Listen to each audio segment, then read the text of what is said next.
लिए। Hello guys, काफ़ी students के कमेंट आ रहे थे कि दीदी 60 दिनों में रीट प्री को पास किया जा सकता है क्या? तो मेरा जवाब रहेगा यस, क्योंकि मैंने खुद ने रीट प्री को सिर्फ 45 दिनों की तैयारी में पास किया था। वो कैसे, मैंने कौन कौन सी बुक्स पढ़ी थी और क्या क्या नोट्स यूज किए थे, वो सब मैं आपको इसी वीडियो में दिखाऊंगी, तो बने रहिए वीडियो के एंड तक। गाइज, पहले तो मैं आपको बता दूं कि आप बिना टेस्ट सीरीज के किसी भी एग्जाम की तैयारी कर रहे हैं तो आप कंपटीशन में पीछे रह जाओगे, क्योंकि किसी भी एग्जाम को फाइट करने के लिए और साथ ही हमारी तैयारी को परखने के लिए टेस्ट सीरीज लगाना बहुत ही जरूरी है। तो मैं तो सजेस्ट करूंगी टेस्ट बुक के लिए, क्योंकि टेस्ट बुक लेके आया है आपके लिए साल की सबसे बड़ी फ्यूचर ऑफिसर सेल, जो कि 28 से 31 दिसंबर तक है। साथ ही इस सेल में आप हर घंटे टैबलेट, घड़ी जैसे अनेक आकर्षक इनाम भी जीत सकते हैं। यूज करें मेरा कोड LWA और पाए 12% अतिरिक्त डिस्काउंट। इसमें आपको मंथली पास प्रो 549 का है, वो सिर्फ 483 का, और ईयरली 629 का है, वो 553 का, और 2 ईयर पास प्रो 729 का है, उसके आपको सिर्फ 641 रुपये पे करने पड़ेंगे। इसमें 2 पास दिए गए हैं, एक पास प्रो मैक्स है और एक पास प्रो है। पास प्रो मैक्स ज़्यादा अच्छा है क्योंकि इसमें 1,50,000 प्लस मॉक टेस्ट दिए गए हैं, जिसमें 750 एग्जाम कवर होती है, 30,000 plus previous year paper test दिए गए हैं, unlimited re attempt for all test, 10,000 plus study notes, real time doubt support दिए गए हैं, टिप्स एंड ट्रिक्स दी गई है और माइंड मैप्स दिए गए हैं। तो फिर देर किस बात की, जल्दी से परचेज कीजिए टेस्ट बुक पास को। तो गाइज, अब मैं आपको बता देती हूँ कि मैंने कैसे सिर्फ 45 दिनों की तैयारी में रीट प्री को निकाला था, कौन कौन सी मैंने बुक्स यूज करी थी, क्या मेरी स्ट्रेटजी थी, वो सभी मैं आपको बता देती हूँ। तो सबसे पहले हम स्टार्ट करते हैं हिंदी से। तो हिंदी के लिए देखिए, मैंने सिखवाल की बुक यूज करी थी, सिखवाल उज्जवल वाली, ये वाली बुक मैंने हिंदी के लिए यूज करी थी।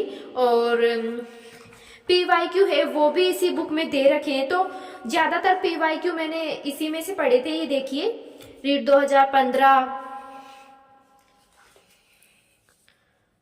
रीट 2015, 15 जैसे ना PSI, सारी एग्जाम में आए हुए PYQ इसमें दे रखे हैं। सीटेट, ये देखिए CBSE के भी हैं, सीटेट के भी हैं, आरटेट के भी हैं, यूपी टेट के भी हैं। तो PYQ भी इसी बुक में दे रखे थे। तो पहले तो मैंने इस बुक को पढ़ी, और इसके अलावा मेरे पास हिंदी के मेरे नोट्स भी है उत्कर्ष के, उससे भी मैंने हिंदी पढ़ी थी। इसमें पटवार और रीट 2011, आरटेट 2011, मतलब सारे PYQ दे रखे हैं। इसके अलावा PYQ के लिए मतलब एक YouTube पे क्लास आती रहती है 10-20 मिनट की, वो मैं जब भी टाइम मिलता था वो PYQ वाली क्लास लेती थी और हिंदी इसमें से पढ़ी थी। और इसके साथ ही पहले मैंने पढ़ रखी थी उत्कर्ष के नोट्स से, तो जल्दी जल्दी वो नोट्स पढ़े और इसके बाद में मैंने इस बुक से हिंदी पढ़ी थी। अब हम बात करते हैं साइकोलॉजी की। तो साइकोलॉजी के लिए फिर मैंने लाइब्रेरी में पूछा, तो काफ़ी बच्चों यही बुक यूज कर रहे थे और इसी के बारे में मुझे बताया, तो फिर मैंने ये बुक परचेज करी। लेकिन फर्स्ट बार है ना, साइकोलॉजी इस बुक में से समझ में नहीं आती, मुझे खुद को भी नहीं आई थी, इसलिए फिर मैंने जो मेरी क्लासमेट, तो क्या बताऊँ, मतलब मेरे लाइब्रेरी में एक लड़की बैठती थी पास में जो मेरी क्लासमेट भी थी, तो उसने उत्कर्ष का कोर्स परचेज कर रखा था ऑनलाइन। तो फिर मैंने उसके नोट्स की फोटोकॉपी करवाई, उत्कर्ष के नोट्स की, और 2 की स्पीड से ये सारी क्लास है वो भी मैंने देखी थी। तो इससे क्या है, साइकोलॉजी समझ में आ गई। फिर मैंने ये नोट्स पढ़े और 2 की स्पीड से वो क्लास ले ली, और फिर एक बार नोट्स का रिवाइज किया, और फिर मैंने ये वाली बुक पढ़ी तो मेरे को समझ में आ गई। पहले मैंने बुक पढ़ी तो मुझे कुछ समझ में नहीं आया, तो फिर मैंने इन नोट्स की फोटोकॉपी करवाई, जो मैं लाइब्रेरी में मेरे पास में लड़की बैठती थी उससे मैंने फोटोकॉपी करवाई, और 2 की स्पीड से जल्दी जल्दी मैंने सारी क्लास है वो क्लास ली। तो साइकोलॉजी के लिए मैंने ये यूज करे थे। और साइकोलॉजी की PYQ मैंने कहाँ से पढ़े, तो साइकोलॉजी के लिए है ना, मतलब PYQ भी है ना, मैंने उत्कर्ष के नोट्स ही पढ़े थे। मैंने उस टाइम पे ना तो ऑनलाइन कोर्स परचेज किया था, ना ही ऑफलाइन, मैंने सिर्फ सेल्फ स्टडी करी थी। तो सेल्फ स्टडी में ये देखिए, ये PYQ मैंने उत्कर्ष के ही लिए थे। उत्कर्ष के मतलब ऑनलाइन कोर्स में ये PYQ दे रखे थे, तो फिर मैंने इनकी जेरोक्स निकलवाई थी। ये देखिए, 3rd ग्रेड 2000, जैसे दिख नहीं रहा होगा आपको, 3rd ग्रेड 2013, व्याख्याता 2000, HP टेट, यूपी टेट, मतलब बहुत सारे एग्जाम में आए हुए पीवाईक्यू इसमें दे रखे हैं। तो पीवाईक्यू के लिए मैंने एक तो ये नोट्स यूज करे थे, और फिर कभी मुझे बीच में टाइम मिलता था ना, तो फिर मैं इसके अलावा बीच में टाइम मिलता था तो यूट्यूब पे छोटी छोटी क्लासें आती रहती है 10-20-25 मिनट की, वो भी मैं पढ़ लेती थी। ये देखिए, तो पीवाईक्यू के लिए मैंने यही उत्कर्ष के निकलवा रखे थे, जो उसमें दे रखे थे कोर्स में, ऑनलाइन कोर्स में, वही मैंने निकलवाए और यहाँ से मैंने पीवाईक्यू पढ़े थे। अब हम बात करते हैं संस्कृत की। तो संस्कृत के लिए है ना, मैंने पहले तो ये उत्कर्ष के नोट्स हैं, तो इसकी भी है ना, मतलब उस टाइम मैंने ना तो ऑनलाइन कोर्स ले रखा था और ना ही कोई ऑफलाइन, मैं सिर्फ सेल्फ स्टडी कर रही हूँ, आपको बताई थी। तो ये भी मेरी क्लासमेट ही थी, वही लड़की थी, तो मैंने उसकी फोटोकॉपी करवाई उसके नोट्स की, और मतलब ये क्लास थी तो इन क्लास को मैंने 2 की स्पीड से देखा, तो इससे क्या है, मुझे संस्कृत अच्छे से समझ में आ गई थी। और फिर संस्कृत के लिए मैंने उस टाइम पे मतलब स्टार्टिंग करी थी, तो पता नहीं था, संस्कृत के लिए मैंने ये बुक यूज करी थी सिखवाल की, लेकिन है ना इस बुक में मैटर मुझे सही नहीं लगा। संस्कृत के लिए सबसे बेस्ट बुक है वो साफल्यम की है, साफल्यम की, और लोकेश शर्मा के राइटर है, वो वाली बुक है ना, वो सबसे बेस्ट है। मैंने सिखवाल वाली बुक परचेज करी थी, बट मैंने ना इसे पढ़ा नहीं क्योंकि ये मुझे अच्छी नहीं लगी, तो फिर मैंने साफल्यम वाली बुक है वो लाइब्रेरी में पढ़ी रहती थी आसपास की लड़कियों के पास, तो मैंने साफल्यम वाली बुक पढ़ी थी। पहले तो मैंने ये नोट्स पढ़े और 2 की स्पीड से नोट्स के साथ ही मैंने क्लास देखी, और फिर मैंने साफल्यम वाली बुक पढ़ी थी। अब हम बात करते हैं, संस्कृत भी हो गई, साइकोलॉजी भी हो गई और हिंदी भी हो गई। अब हम बात करते हैं राजस्थान जीके। तो राजस्थान जीके के लिए ये मेरे उत्कर्ष के ही नोट्स हैं जो मैंने खुद ने ही बनाए। तो राजस्थान जीके मैंने यहाँ से पढ़ा था, मेरे खुद के बनाए हुए नोट्स। और पीवाईक्यू के लिए मैंने अलग से, मतलब यूट्यूब पे ही वो क्लासें रहती है 10-20-30 मिनट की, वो क्लासें ली थी, और पूरी जीके मैंने अपने नोट्स से ही पढ़ी है। ये देखिए, पूरी जीके के लिए मैंने अपने खुद के बनाए हुए उत्कर्ष के नोट्स हैं वो यूज करे थे। अब हम बात करते हैं, मतलब जीके बहुत बड़ा पोर्शन है, और मतलब इतना जल्दी तो मेरा कंप्लीट नहीं हुआ था। मैंने ये नोट्स सिर्फ है ना जल्दी जल्दी पढ़े थे, रीडिंग नहीं लगाते। वैसे है ना 2-3 बार रीडिंग लगाई, फिर मुझे लगा कि इतने दिनों में तो मेरा जीके भी नहीं होगा। फिर मैंने इनके ना शॉर्ट नोट्स बनाए थे जीके के, तो इन शॉर्ट नोट्स को मैंने ना, शॉर्ट नोट्स है, इनको मैंने मतलब 3 से 4 बार रिवाइज किया, और है ना ज़्यादातर क्वेश्चन है वो इन्हीं नोट्स में से आ गए थे। तो ये मेरे है ना शॉर्ट नोट्स हैं, जीके के नहीं है ये शॉर्ट नोट्स थे मेरे।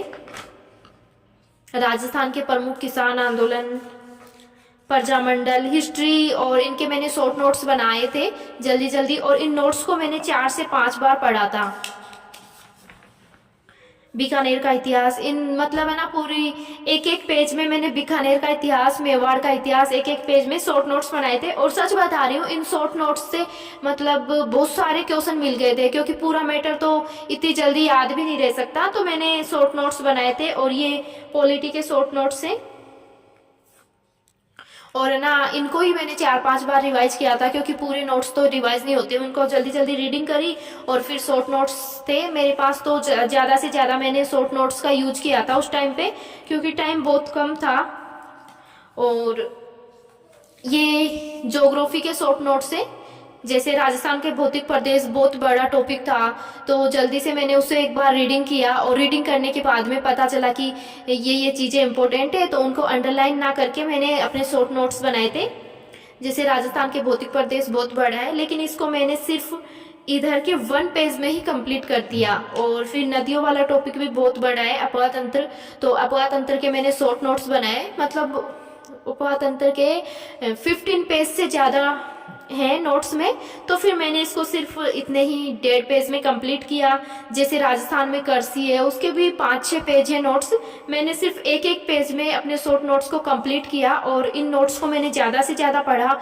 वन संपदा को भी 1 पेज में, उद्योग भी 1 पेज में, खनिज भी 1 पेज में, ऊर्जा भी 1 पेज में, और जलवायु भी 1 पेज में, जनजातियाँ भी 1 पेज में, और पर्यटन भी 1 पेज में, संत संप्रदाय भी 1 पेज में। और उसके बाद में जैसे ये चित्रकला वाला भी बहुत बड़ा है, इसको भी मैंने 1 पेज में कंप्लीट किया। तो इस प्रकार से मैंने शॉर्ट नोट्स बना रखे थे। और ये सच बता रही हूँ, शॉर्ट नोट्स हैं वो है ना उस टाइम मेरे बहुत ज़्यादा हेल्प करे, क्योंकि है ना पूरे नोट्स तो पढ़े भी नहीं गए और नहीं पढ़े जाते। सच बता रही हूँ, मतलब अपन रीडिंग लगा सकते हैं लेकिन पूरे नोट्स याद नहीं रहते। तो मैंने है ना उनकी, मतलब दूध से क्रीम नहीं निकालते, उस प्रकार से मैंने इंपॉर्टेंट चीज़ें निकाल के अपने शॉर्ट नोट्स में शामिल करी। और फिर शॉर्ट नोट्स को ज़्यादा से ज़्यादा रिवाइज करने का कोशिश करी। तो इससे क्या है, मतलब मेरी जीके काफ़ी अच्छी हो गई थी। पूरा जीके तो मैं नहीं पढ़ पाई, लेकिन शॉर्ट नोट्स को मैंने बहुत रिवाइज किया और इससे ही है ना मतलब बहुत अच्छी जीके हो गई थी। तो बस मैंने यही यूज किया था, ज़्यादा कुछ मैटर नहीं था मेरे पास, यही था। तो बस मैंने इन्हीं से है ना, और वैसे भी मुझे टाइम भी बहुत कम मिलता था, आपको भी पता है। उस टाइम पे इंटर्नशिप थी, तो 9 बजे घर से जाती थी ऑटो से, फिर समथिंग शाम को है ना 4 बजे स्कूल से छूटते थे, ऑटो से घर आती थे मैं 4:30 हो जाते, कुछ खा पी के सीधा लाइब्रेरी भाग जाती थी। और फिर लाइब्रेरी में 5 बजे से 10 बजे तक पढ़ाई करती और 10 बजे घर आती।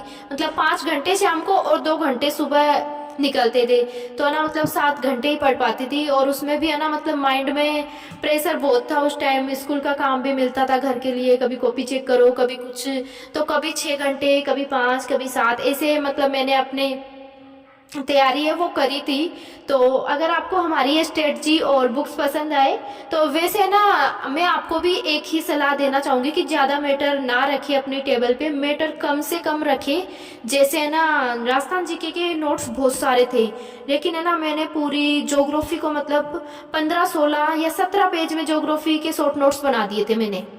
तो उन नोट्स ने मेरा मतलब इतना हेल्प किया, सच बता रही हूँ। 3 से 4 बार अच्छे से रिवाइज किए और सारे मतलब अधिकतर क्वेश्चन उन शॉर्ट नोट्स में से आ भी गए, क्योंकि सारे नोट्स की क्रीम है वो मैंने अपने शॉर्ट नोट्स में डाली है।